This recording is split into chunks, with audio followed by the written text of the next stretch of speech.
Now he's saying, how do I want to be fulfilled? What does being fulfilled include? Well, it includes Mars.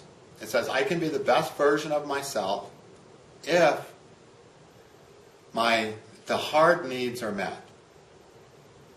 So, I have to take care of those things, and that helps me be the best version of myself. Okay? It's kind of like, the whole Buddha idea where he was going through these extremes, right? And then he was told he has to walk the middle path. So not too extreme. What happens when a person goes totally extreme? A person takes an extreme sannyas, extreme penance, extreme rigors.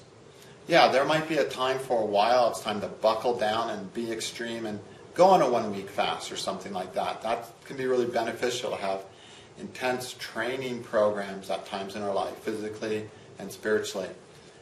But a person can't just wake up and say, I'm going to be extreme and be at their best version. Because what they end up doing, they start up chopping all the needs of the child mind before the child mind has gained great enough connection to spirit, to God, to have those needs severed.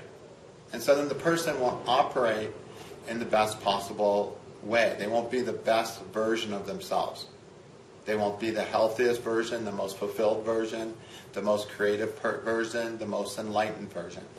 So Jupiter delighting Mars is basically saying, I'm going to include the struggles of my child mind.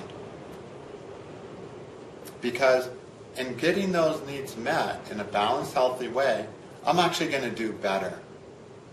So than if I was extremely rigorous in my developmental training. Because Jupiter is a planet of development. I want to develop. I want to grow. I want to be as happy and fulfilled as I can be. But to do that, I have to take into account the struggles of my child mind, the things that I need that are a struggle for me to get. I have to take some time for that and not just rigorously chop that off.